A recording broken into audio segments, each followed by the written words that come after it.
Hey VC, it's Mazzy here. And this is a very, very special episode, even though everyone says it's a very special episode. First of all, I haven't had a martini episode in a while, so we're doing that. And second of all, I have a very special guest. And this is not a whack-a-mole. It is themed. It's themed as jazz shit. This is a jazz shit episode, and we'll explain why we call it jazz shit. So, 1974, San Francisco. I moved out of the house and into an apartment for the first time while I was going to San Francisco State University studying broadcast and with a film minor. And my first roommate, his name is Brooks. He came up from UCSB from Santa Barbara, and he was my first roommate ever. We were friends. We've been friends ever since, and he's visiting. In fact, there's going to be a series of visitors, and hopefully I'll get them all on the Mazzy channel here for VC. But without further ado, he's not going to pay attention much, probably, but he's going to be the catalyst of this episode. So it's jazz shit. We're going to show you some of my jazz records. Now, Music Matters Jazz are upstairs with my tone poet, so we're not going there. But if you look, if you can kind of see at the bottom of your screen on the floor, these are my jazz records. They were on the shelf, and I'm reorganizing jazz now, so eventually they're going to be in another section. But for right now, I don't know how many. There's probably 300 jazz records there. Is that 300 records? 200? Who knows? Not about quantity, but Brooks is here. Say, Brooks. Hello. Okay, Brooks was my first college roommate. Hello. Hello. Hi. Hi, Brooks. How are you doing? And here's the reason he's the catalyst of this episode. Because when we were roommates, we had a 2-bedroom apartment in San Francisco. We paid $220 a month for. $220 a month for a 2-bedroom apartment in San Francisco. And we lived together from... Very expensive at the time. Yeah, from late 74 to early 78. So 3.5 years, give or take. We were roommates, and we had the turntable and stereo in the living room. And the big game, if it was a game, whoever got up in the morning would rush to the turntable, and whoever put on the record first, I guess, was it wins? We didn't win. We didn't really win. Just, We kind of won, but you have you know. to listen to. Yeah, well, we'll have to start your morning listening to it before coffee, before cereal, before a banana, whatever. Before martini. Before martinis. I didn't drink martinis then. No. But anyway, and Brooks, 9 out of 10 times, would put on jazz music. Brooks knew more about jazz. I was just learning about jazz working in record stores, and I was working at the record factory, had worked at the warehouse for a year before that. So I learned jazz just from working in stores and playing, and obviously the same jazz that you all know, those of you who are dipping your toe in it. So we're going to kind of go through some of the records here. But anyway, in the apartment, 9 out of 10 times, Brooks would pick up jazz, put on a jazz record. So I used to always say, Brooks, you're always putting on jazz shit. So jazz shit. He knows more about jazz than I do, or most of you do, except, I mean, there's a handful of you who knows a lot. And Brooks, he's on this channel as a guest, but he doesn't really kind of partake in vinyl anymore. But he has a huge, extensive CD collection, and he just knows about jazz. And we've shared a lot of jazz. We went to the Keystone Corner together in San Francisco a lot. Like I don't remember exactly what shows we saw together, but Dexter Gordon, McCoy Tyner, Bill Evans down at Bach Dynamite. Oh, right. Oh, you saw him down there? Bach Dynamite, yeah. Good for me. I never saw Bill Evans. You never saw? I saw Bill Evans. Yeah. Ha ha ha! Yeah. Mazzy fucking wins. We were in New York together in the '80s. We saw Tony Williams, and because through the photographer that I represented, Michelle, who knew Tony, and Tony came to our table and talked to us. We knew Tony a few times. I gave him a ride uptown after the show, too. Oh, we gave him a ride. And you did? Yeah. Oh, okay. Well, we were probably all in the car. So we hung out with Tony Williams. That would have been 84 or 5? Yeah. Yeah. About then, yeah. Okay. Right. Anyway, so I asked Brooks. He already had a beer, so he's not partaking quite yet. I haven't had a drink today.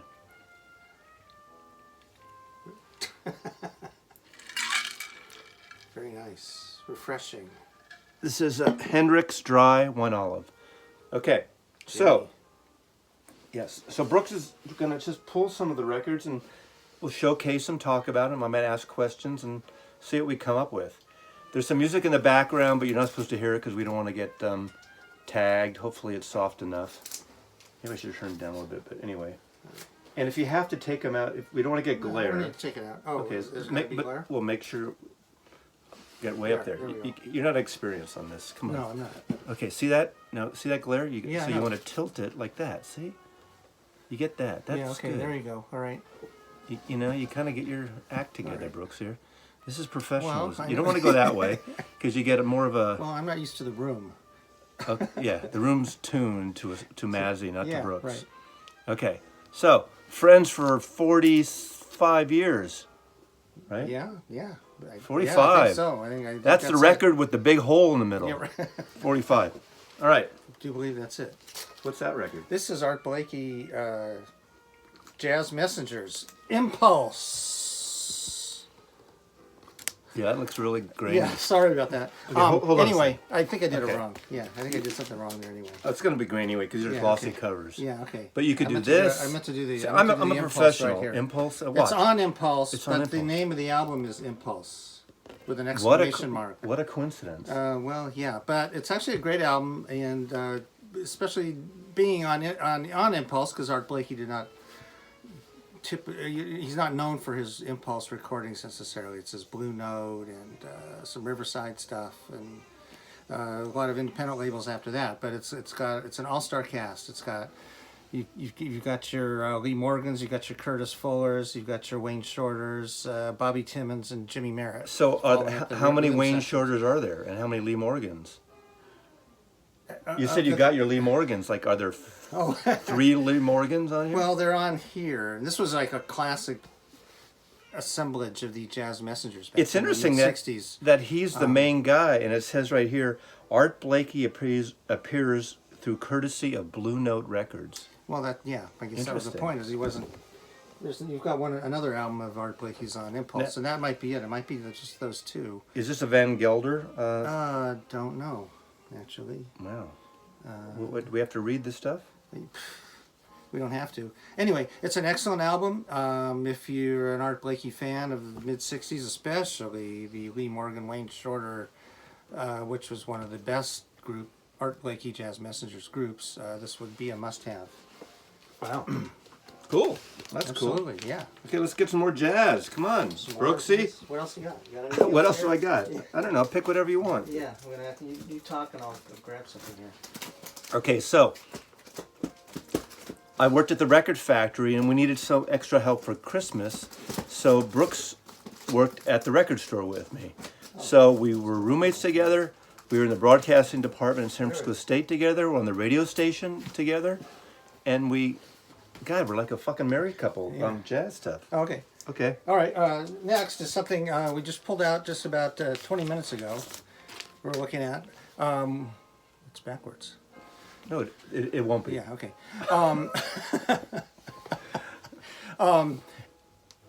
Great album. It's actually sort of a collection of stuff. I think from early 50s, I believe.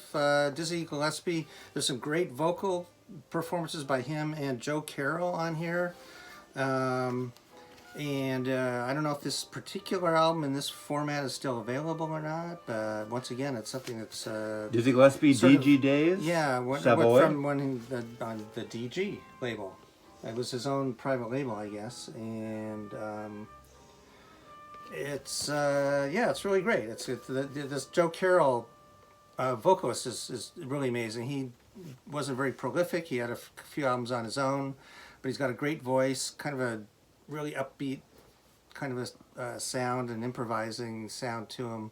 It's not really your typical jazz voice that you would normally think of, but he adds a lot to this particular set of music. And I've been promoting getting a lot of I don't see it on the VC here much, but there's a lot of these great 70s comps, late 70s especially. You've seen that whole series I did on the Robert Ludwig. he didn't master every single one, but that whole That Verve series stuff? right there, The Verve the stuff. Verve stuff, Yeah. and I did a whole video on just those. This is the Savoy stuff. Yeah, I did a whole video on those. Those are great. I don't see you guys and women, you know, buying this stuff and grabbing this stuff. You want to get into jazz, you can find it reasonably. These aren't expensive like original Blue Notes and things. This is Savoy. This is distributed by Arista Records in '76. This particular one came out. So you didn't even know that. I didn't. You know how I know that? Because I read the back. It says Very good. 1976 Arista Records. Clive Davis. You know, Clive Davis. Yeah. So It's yeah, not so Arista, again, Arista. don't know if that's available these days, but probably find it. but in great used record. bins. Great record. It is. It is a great record. There's two versions of Caravan. You know Caravan. It's Everybody knows. Everyone's Caravan. You know, that's what's coming. All those people coming over the wall. That's the video that I pissed off. I pissed off people here about being a pro-immigration supporter. So, and I got some Yeah. support, and I got a few like pissed off people there. I can't Just talk a few? politics. Just a few, surprisingly enough. They're saying, "How dare you post your opinion?" Hey, it's my One I hadn't fucking heard in channel. A long Sorry. time. Norman reminded me of it. That was something that Oh. got a lot of play when we worked at the record store. I haven't probably heard it since then, but after seeing it, I remembered that it was a really interesting album and not the typical Sergio Mendes It's pop stuff. It's that you not the think about. typical pop like Fool on the Hill stuff, which is great anyway, but it's not that. This is Brazil '77, Sergio Mendes, and it's called Primal Roots.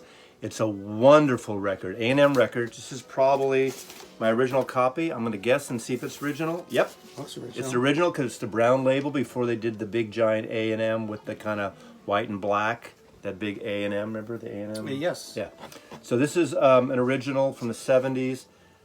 Beautiful record. Very kind of rootsy, primitive Brazilian. I wonder if it's still available in some form, Well, CD, online. I'm Whatever. sure you can get a CD of it, but these are the I don't know, vinyl yeah. community. Right. These Yeah, people yeah, are into yeah. records. Yeah, right. No, And I don't think just- it's been reissued, but you can find this. It's probably not too expensive, but this is highly recommended. It's more jazzy Brazilian, but it's pop a little bit, but it's just a gorgeous record. You know, okay, Steve Carlton's out there in the world. Steve Carlton, you'd love this record. And you're going to put this on your Sunday show within 4 weeks, I guarantee it. Otherwise, Mazzy's going to be pissed. Okay? If I had an extra one, I'd VCL to you, but unfortunately I don't. But anyway, I don't know whether... All right, let's get into some vocals here. Ella, in particular, these are 2 live albums recorded roughly at the same time, I'd say mid to late 50s. One obviously in Hollywood, the other in Berlin. That's in Germany. That's whereas it says on the covers, but they're both fantastic performances. She was at the top of her game at this point in time, and these live albums bring out everything that she was doing to make these the best albums. This is the first Ella Fitzgerald album I ever got, and I remember being in my car, coming back from somewhere around midnight or 1 in the morning to the apartment we lived in, and I was going through Golden Gate Park. I have no idea where I was coming from, and I had some radio station on, and they played How High the Moon, Mac the Knife and How High the Moon back to back, which are the last 2 tracks on this. Her version of well, Mac the Knife especially, but I mean not especially, but into How High the Moon, and her scatting on that goes on for, I don't know, 5 minutes or something, and it's a gorgeous, right? It's Yeah. It's kind of her it's definitive amazing, version yeah. of that, better than any studio version. So you can get this record. I think I even have 2 copies of it here. You can get this record pretty cheap. Luckily, this is not a smelly, mildewy copy, which I hate. Is this a mono or stereo? This is a stereo, but hey, That was I'm like probably a fine later with it. release. Yeah, this is an probably a original. 70s pressing. Yeah, I don't know how to about read this this one? dead wax stuff. Yeah, I don't I don't know. know about this one either. But anyway, Yeah, they're both excellent though. I mean, yeah, as with Norman, I think I probably heard that album for the first time around the same period of time, and was blown away. And then later found the Hollywood album, which I was also blown away with when I stumbled upon it in a used record store. there you go. Continue. Carry on.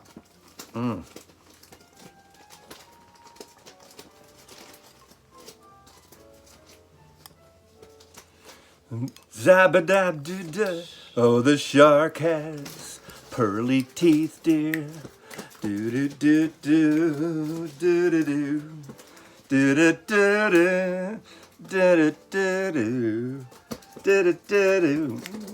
So that version is probably second only to the Bobby Darin version, but they're very different.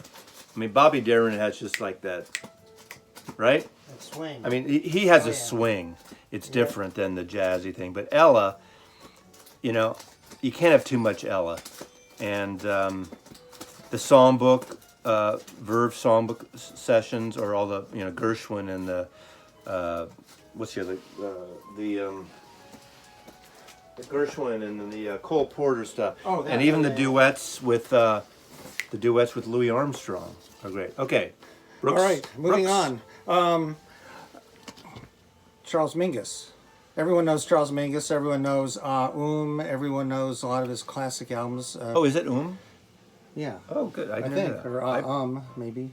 I have no idea. I'm not sure. You know, it's any way you want to pronounce it. But it's pronounced. But it's spelled Chardé. Yes, of course. Pronounced Chardé. This album is from kind of later era Charlie Mingus, which was fantastic era of his. This particular album is one of those. There's also Changes 1, Changes 2. This was a band that included Don Pullen and George Adams. George Adams on tenor sax, Don Pullen on piano, and Donnie Richmond on drums. I've never heard of Donnie Richmond in my entire life. Well, he was great, and he was with Mingus for a long time, even before this. But this particular quartet that he put together was just amazing. Occasionally, they had a trumpet player. Sometimes, blanking out on his name right now, but that's okay. He was Jack Walrath.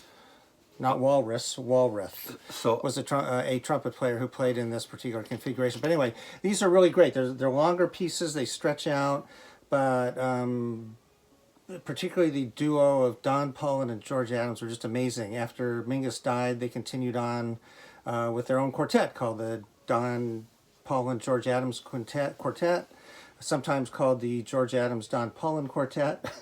So if you're looking in the alphabetical, you might have to look in both to look for those. But they're very much in the same vein as this set of Mingus albums, and they just continued on in the tradition. They were amazing until they passed away. I learned so much from this guy. I almost said I am the Walrus, but I didn't want to do that. I knew that was coming. He knew it was coming. He knows me too well because I'm the snarky one. But seriously, I've learned so much about fucking jazz shit. And again, we have a group of guys that are still in the Bay Area, and I'm up here in Seattle, and every morning we have our coffees and text each other music and politics and bullshit.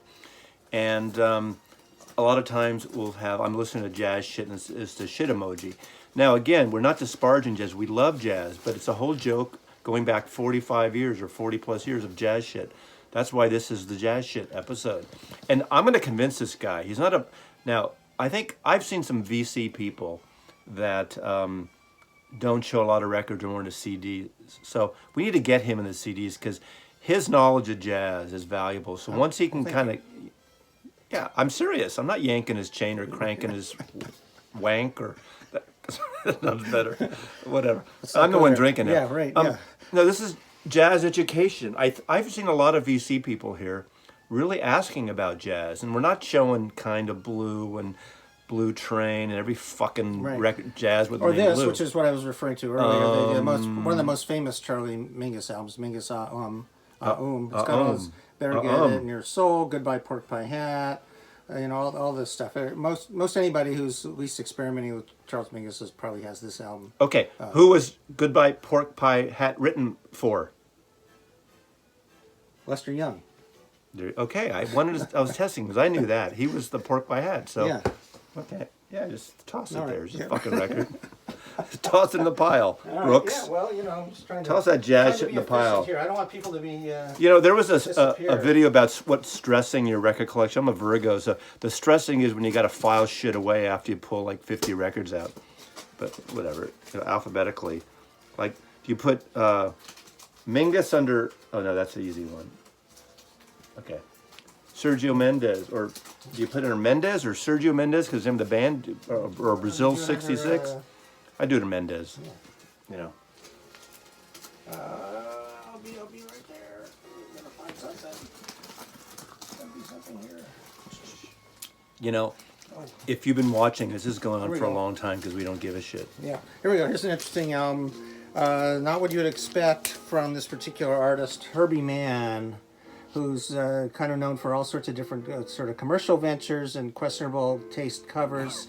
Everyone posts the worst jazz album cover is that picture of Herbie Mann with his flute with his shirt off. Yeah. Like, But what's crazy about that is, even, you know, as bad as the cover is, it's actually a good album, and Dwayne Allman is the guitar player on that album. So, you know, and it was produced, I think, recorded at Muscle Shoals, it's maybe, Atlantic or something. Records, right? Yeah.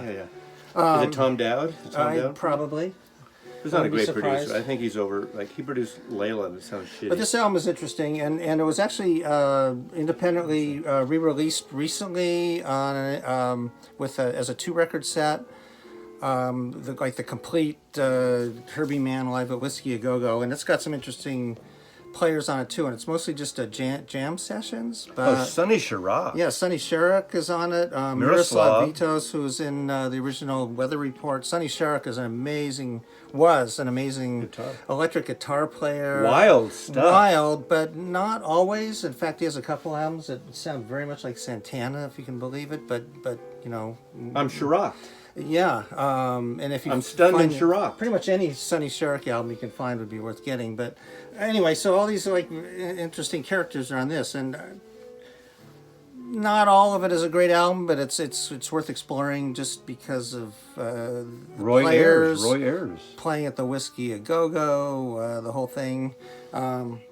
If you find the new release with the two. I think it's a 2-record set of the complete. I'm sure that's worth getting too. produced one of the Ayrton brothers, the Erdigans. Yeah. not Ahmet. Nasui. Nasui. I don't know how you pronounce it. Yeah. Sorry, pick something else. How are we Yeah, doing? How are we doing on time, Morty? Fuck it, we're here. We're here for the duration. The duration. All right. You've seen that. Ain't a Led Zeppelin record. Okay. So, these are a lot of records you're not seeing in the VC and the jazz. Are we going to see one more fucking showing of Cornbread? Jesus fucking Christ. Cornbread. Fuck Cornbread. I love Cornbread, but, you know. I think there's been like 36 VC shows with Cornbread on them. Okay. All right. Who am I to judge? Okay, another one here. Okay. Okay. We can talk about Cannonball Adderly a little bit. I'm not really that familiar with this. I think I might have had this release at one point. As it says, it's called Beginnings, which is his earliest stuff in the early to mid 50s. And let me interject, as I said, another one of those 70s comps put out, but this is MRC, they did a which is bunch of good Mercury, ones. I think, or Polygram.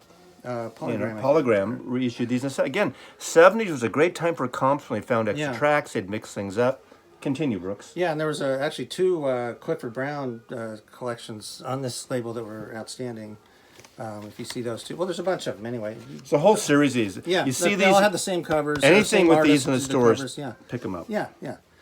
I just want to put a few good words about Cannonball Adderly. He seems to have been lost in history a bit. Not lost, but you don't hear about him. Except for something else. Yeah, there's a Something Else album that Blue Note. Everyone gets that album. And of course, Kind of Blue. He was on Kind of Blue. One of obviously the main players. Everybody's a main player on that. But there's so many great albums that he did over the years, particularly the late 50s, early 60s. A lot of live stuff recorded in San Francisco, recorded in New York, recorded in Japan. Pretty much all those live albums are worth checking out, if nothing else. He did a lot of work on Capitol. And then, of course, there's the famous album he did with Nancy Wilson singing, which is a great album. Yeah, I saw you have that over there, too. And that's And that's who's a really his nice brother? album, too. Who's his brother?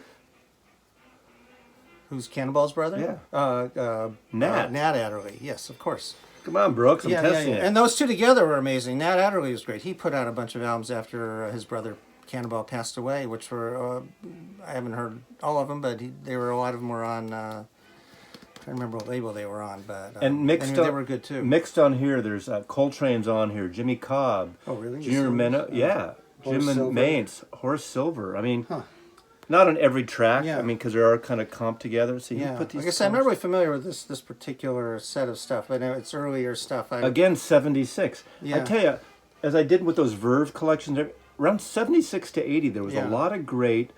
Columbia did yeah. a series of Lester Young stuff, and Ben Webster with Verve. And Blue Note had a lot of those twofers too. Those that twofers came on out. Blue Note. Yeah. Pick those up. They're actually relatively cheap in the used bins, and you friggin' jazz scooters people just want the friggin' original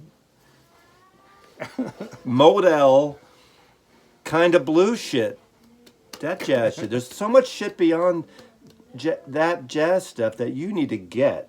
This is a very educational. This is like educational video when you were in grammar school where they showed you how to speak Spanish and learn things. Mazzy makes shit up, so whatever.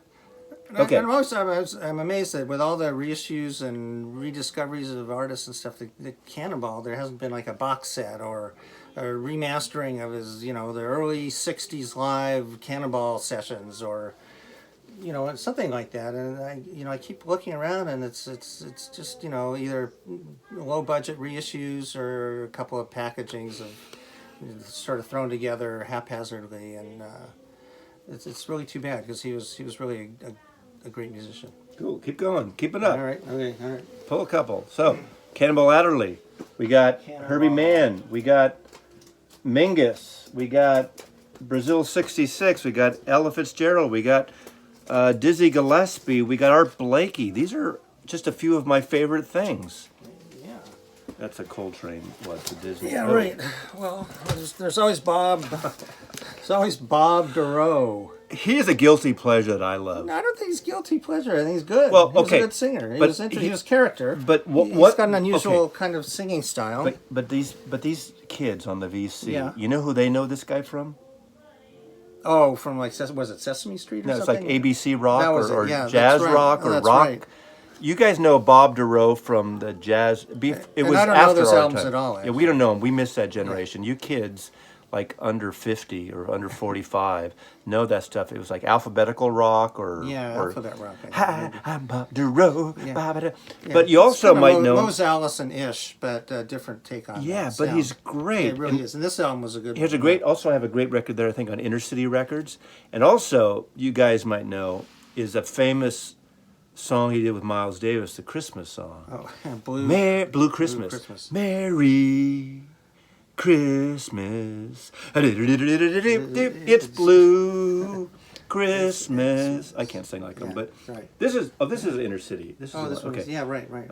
Irv Kratka. Okay, Irv Kratka. This is where I know this shit. Yeah. Irv Kratka started Inner City Records in the 70s. Is it the late 60s or the 70s? Jazz label, some reissues, and then he signed some original artists.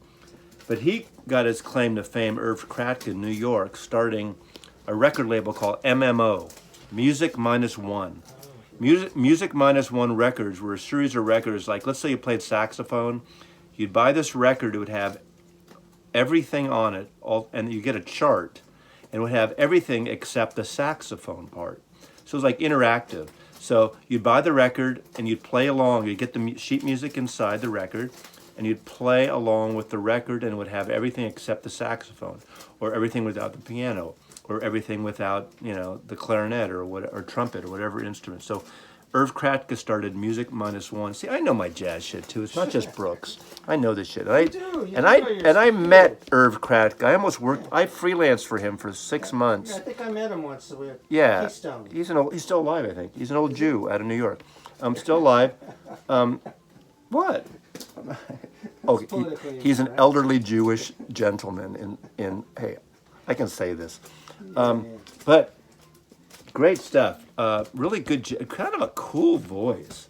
Yeah. Look at that picture of him, man. You had some other albums came out around the same time that were really good. Yeah, I love this record. What is on here? Oh, there's a great version of Baltimore Oriole on here. Hoagie Carmichael's song. God, I don't. He actually does "Don't Think Twice." Bob Dylan on here. Yeah, he didn't care what the genre was. Well, that's like jazz artists. Yeah. When you think about Yeah. it, look at all these look at Coltrane. My favorite things, from Disney, right? Look at, or from, was that, Yeah, no, I think so. was Yeah, that, I remember is that Disney or is that Sound of Music? Or on one of those, you know. yeah, right. Yeah, All these jazz artists did musicals. Yeah, Their biggest hits were the musical ballads and soundtracks scores. But this is a cool pickup. You could probably get this for nothing. I mean, for a couple bucks. Yeah. If you see it, it's worth getting. He's taking his time over there, so I need to do like to find anything. I need to do a. Yeah, want to take a commercial break? The problem with my setup, I can't. I'm shooting on an iPhone, and I can't stop and then continue. Some of you guys with his fancy schmancy cameras can stop and edit and continue. So while he's looking, I'm just gonna show you. I'm gonna talk to you. So jazz music. Did you know that jazz music was originally called jazz, Jass? And somebody I heard that years ago, and someone just reinforced that thing. Who was it on the VC? That the musicians was a jazz orchestra or a jazz band, and people, like when they had the posters up, that people were crossing out the J, and so it said the Ass Orchestra and the Ass Band. So they changed the name to Jazz instead of Jazz. Is that true story? Please add your comments below, and please subscribe. I need about 25 or 26 more of you to get to 500 so I can do a contest and I can get away from doing jazz. I don't know what he's doing there. Brooks, come on. I could be dead by the time you pick a record. I might as well pick a Beatle record. I'm looking at Beatle. Sure. No, don't. Beatle jazz record. Well, I probably have a Beatle jazz record. I have Chet Atkins plays the Beatles, but that's not jazz. Oh, there's one that's okay. not. Yeah, well, Okay. yeah, this is like no news probably to a lot of people, but Okay. Miles. Anyone who's a rocker on here, and I'm guessing there's probably quite a few. Yep. I unfortunately I don't know all of you. This would be the one to get. If you don't know Jack Johnson by Miles Davis, it's basically 2 tunes on this album. They take up a whole side each. It's him. You got your John McLaughlin. You got all sorts of. It's a rock album basically, and it's got the best groove you'll ever hear. And Okay, who's Jack Johnson? he was a boxer in the 30s, 40s. And did he murder someone or something happened? Yeah, I don't remember the whole story. I mean, he's a wild guy, but Now- he ran into racism and all sorts of other things. Of course. So it's in a way, it's kind of like Miles Davis' version of Bob Dylan's Hurricane. Hurricane. Not really, but Yeah. Okay. Okay. Oh, yeah, I can see that. Yeah. Mr. Frank, explain this. What, the 2 different covers? This was the original cover. Yeah. I guess And this it is the was. better cover, though. Yeah. This is like the total better cover. Right, yeah, That's I don't that know. picture. I'm not sure. I don't know what And the back, they put that on the back? I'm sure there's a reason for it. I don't remember what it was. There's a documentary. It's from a film.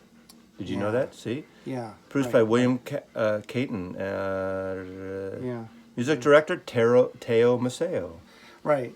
Well, and that kind of leads into another thing about, especially the Miles electric stuff of the late 60s, early 70s, was Teo Macero, who was his producer, would just record jamming in the studio, hours on end, and then he would cut it up and make albums like this.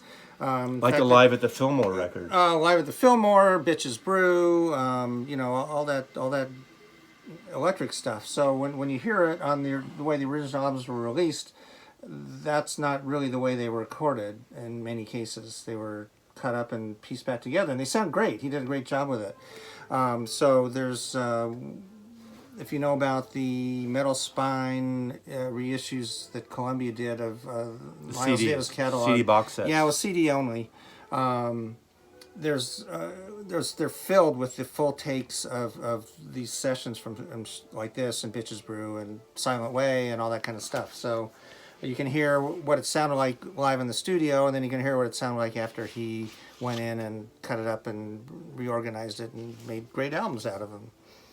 So you rockers, really jazzy, but really funky. Yeah. Like loud, twisted. A lot of people would have sampled. There was that series yeah. of CDs, and maybe Brooks can talk about this for a moment. That like people like Bill Laswell, from right, Golden yeah. Palominos, and who worked with Pill, with Johnny Lydon, and actually worked with Yoko Ono and Tony Williams. Tony Williams played on a Ono album called Star Piece. And that's when my photographer Michelle Clement photographed Yoko in the studio in New York when they were recording that album. But Bill Laswell, it might have been after death, after Miles died.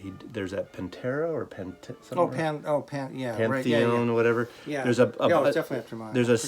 There's a series of post-death Miles CDs that fuse funk and mixes, and Miles purists hate that shit, but they're kind of funky. They're kind of fun, and they introduced that funk crowd. I mean, I don't know if hip hop people were allowed to sample them legally, because like the Miles Davis is like second only in terms of the copyright police than Bob Dylan and the Beatles in terms of fusing and sampling the music. But there were some official sample things of a lot of Miles Davis stuff, and I have like 2 or 3 CDs that came out. Bill Laswell stuff? The Bill Laswell. Oh, I don't know if they're all Bill Laswell, but he did a few of them. The Panthalassa, I know there was one or there's two another others, one. There's another artist that did a series. Or one with Santana on it too. That they worked together and exactly. And did. Okay, let's finish this up. Yes. I want Brooks to grab. Now we're going to end up with. I want him to grab 2 records, completely different artists, that he feels he can connect something with the 2 of them together. Connect them together. So, dive into go crate digging back there, Brooks. See? Crate digging. Wow. All right. Crate digging, and pull 2 jazz records by 2 different artists that have some kind of connection. And if there's not a connection, just make it up. We make shit up here. Because everything on the internet is made up. Nothing is real, and nothing to get hung about.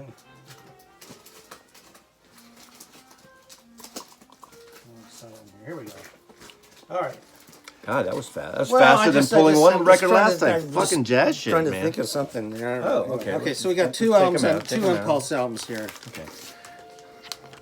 Okay. 2 albums and Impulse. One, the other Art Blakey album on Impulse. I think it's just the 2. I could be wrong. There certainly might be people that know better than me about Art Blakey's headlining appearances on Impulse. But anyway, this is one of them, and it's just a quartet. It's McCoy Tyner and Sonny Stitt and Art Davis on bass. And here we have Sonny Stitt on Impulse.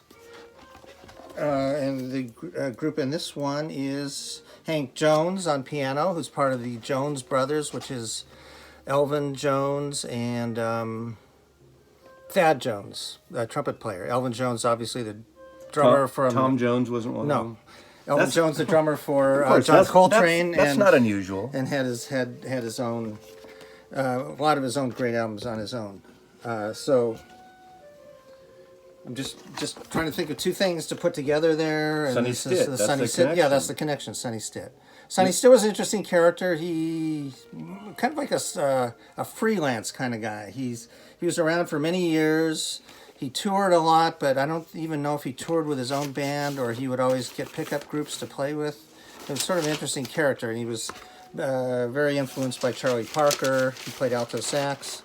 Some good albums, some not so good albums. There's a lot of this stuff out there. I can't think of what to recommend right at the moment. But now this is original label. Oh, this Impulse, is the old Impulse original. Some of you may know, but you probably forgot. I worked for ABC Records 78, 79, and I ordered as many as I could for my own self. I could order a certain amount of records every month. Unfortunately, in the mid 90s, I got rid of a chunk of them. I fucked up myself, but. This is one of my ABCs I ordered. So I ordered this, and this is the ABC. This is the label. This is the 70s label. Absolutely. So a lot of collectors don't go for these, but this is like a pristine. I probably played this record twice ever. Even though I like it, and I know it on CD better than this, but it's in pristine shape. And I know there's people here like Man Cave Chris who likes to collect totally originals, but. Don't fuck yourself dollar-wise by not going... I'm sorry, can I say that on? You can say whatever you want. Yeah. About the 70s ones. They're still analog. They're pretty nice. They sound great. Just if you go for the music. Again, go for the music. There's record collectors that want that pristine, original stamp or coin out of circulation. There's people that want the music. And I'm in there mostly on the music side, although with my Beatles shit, I have to get originals. But with the jazz stuff, my jazz shit, as we say, you know. But so we're gonna end with Art Blakey and Sonny Stitt. I'd like to make one final Yeah. note here. You probably noticed that there were no Blue Note albums included in this discussion. That was intentional only because that's such a hot item right now, and everyone's talking about it. And you probably know a lot about Blue Note people now, and there's so many great albums, and all the artists intermingled with each other. And you know, just because their name was at the top of the album cover doesn't mean that the other musicians weren't also great, because then they had their own albums that were great with everybody else. So that's a whole other discussion if you wanted to get into that, which I'm sure it's been talked quite a bit at this point. So, And if he has time while we're here, we might go through some of my MMJ records upstairs yeah, another we could time. do that. I'm always happy to talk about Blue Note, but it just feels like that's Hey, it's obviously a hot topic now. People want to hear the same old shit, you know? Yeah, right. Yeah. We need a fucking another Beatles thread. Yeah, right. We need a fucking another Led Zeppelin. How many Black Sabbath, like, or, you know? I don't know how many. Can we put a moratorium for 6 years on psych records? See, in my day, we call them psychedelic. I don't know when psych came in. Is it just everyone's lazy? They don't want to say psychedelic. They have to say psych. The martini's kicking in, Mazzy. Yeah, all right. Okay, so Brooks, Yes. my buddy Brooks for all these years, roommate. Nice meeting you. He's here for a few days. We have a third friend who's coming in tomorrow, and if we have time, we want to do a three-way conversation. Whoa. But we're going to go beyond jazz and dive into Mazzy's full record collection with our buddy Coleman. And that will be interesting. Yeah, probably get into a lot of R&B. That might be a there, 6-hour Yeah. or a 3-hour tour. We're going to do a 3-hour tour of that one and get lost halfway through in a storm. Okay. All right. So Mazzy loves you. Brooks likes you. And thanks for watching, VC. Take care. See you next time.